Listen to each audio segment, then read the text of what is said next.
इमाम जाफर सादिक अलैहिस्सलाम इरशाद फरमाते अल्लाहुम्मा सल्ले अला मुहम्मद।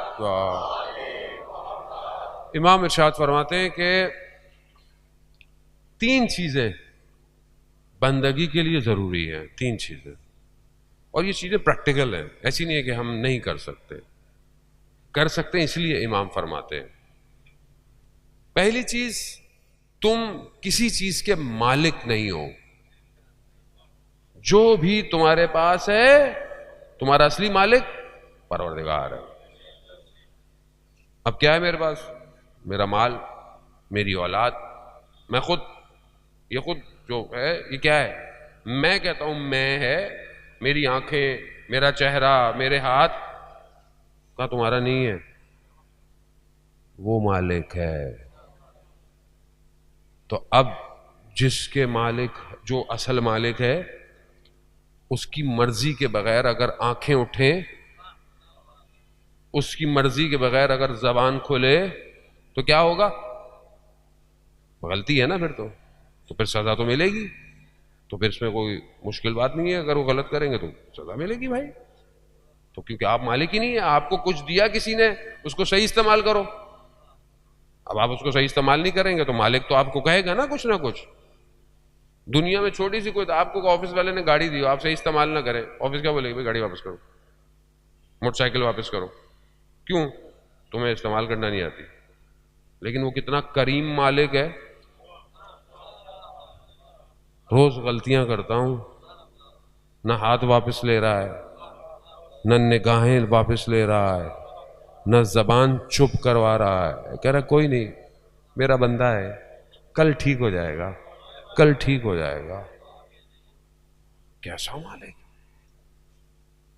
वहां दूसरी चीज जो बंदगी के लिए जरूरी है कि तदबीरें करने वाला असल मुदब्बिर वो है, वो मुदब्बिरुल उमूर है, असल प्लानर वो है, तुम नहीं हो।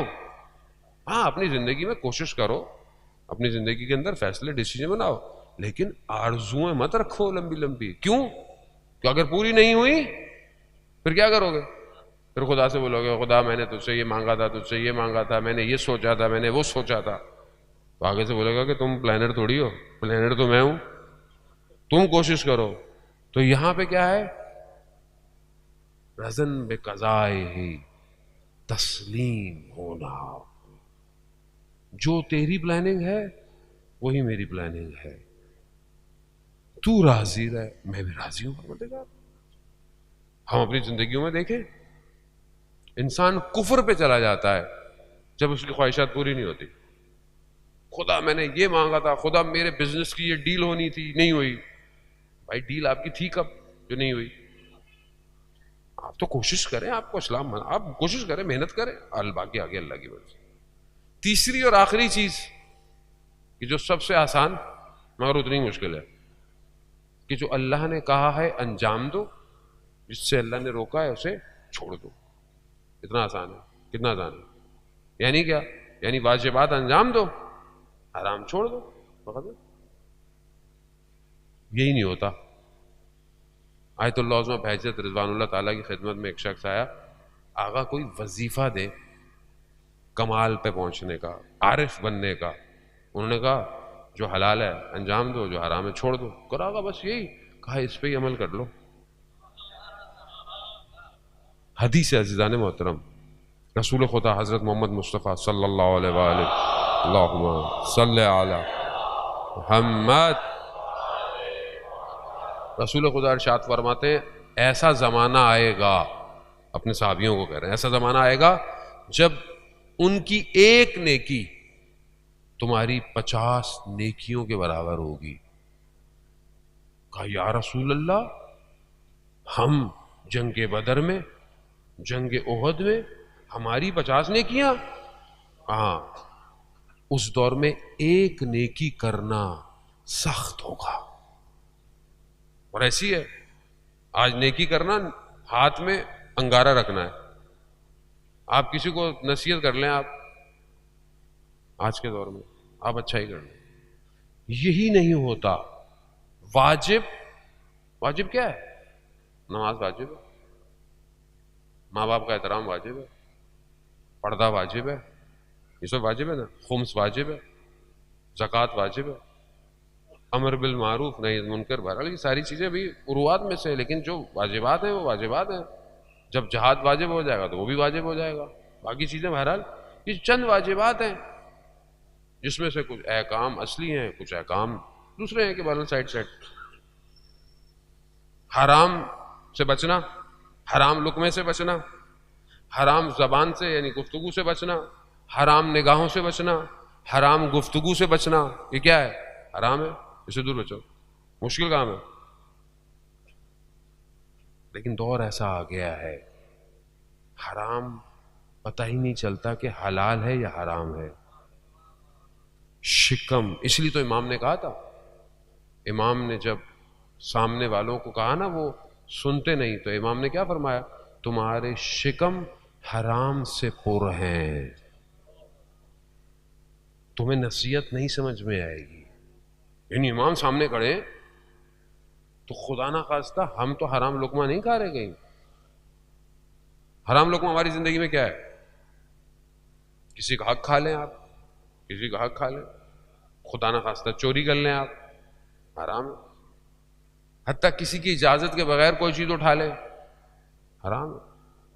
ऑफिस गए हैं आप, 9 to 5 जॉब है आपकी, 2 घंटे बैठे हुए आप अपना मोबाइल यूज कर रहे हैं, वो जो 2 घंटे की सैलरी है हराम,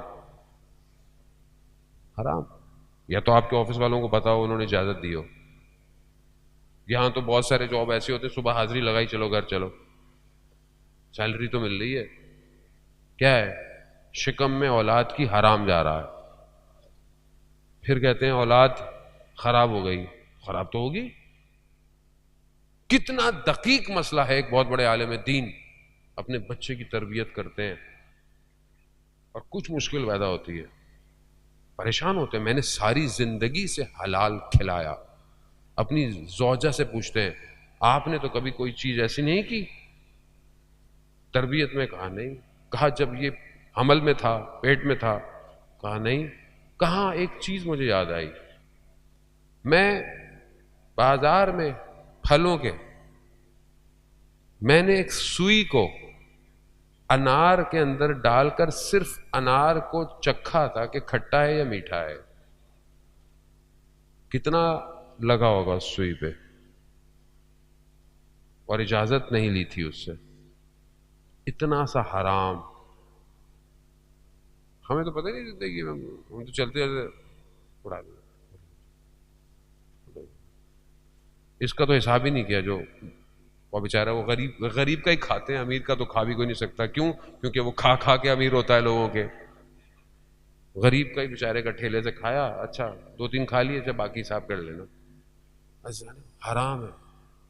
इस्लाम कितना दकीक है। इस्लाम पानी साफ हो, मुताहिर हो, पाक हो, लेकिन मालिक की इजाजत ना हो तो वाजिब इबादत के लिए वुजू भी जायज नहीं है। साफ पानी है, ऐसे नहीं पानी खराब है, पानी साफ है, पाक है। आप क्या कर रहे हैं? पानी फेंक रहे हैं? नहीं, मुझे तो नमाज पढ़नी है, वाजिब इबादत करनी है। कहा नहीं, अगर मालिक इजाजत नहीं दे पानी से वुजू भी नहीं कर सकते। यह है इस्लाम। इसके लिए इमाम हुसैन आए थे करबला। हम कहां ले गए करबला को? कहां ले गए हम लोग? तभी तो माशरा तैयार नहीं हो रहा। जाने मोहतरम, तैयार होगा तो वो आखिरी फर्जंद आएगा ना।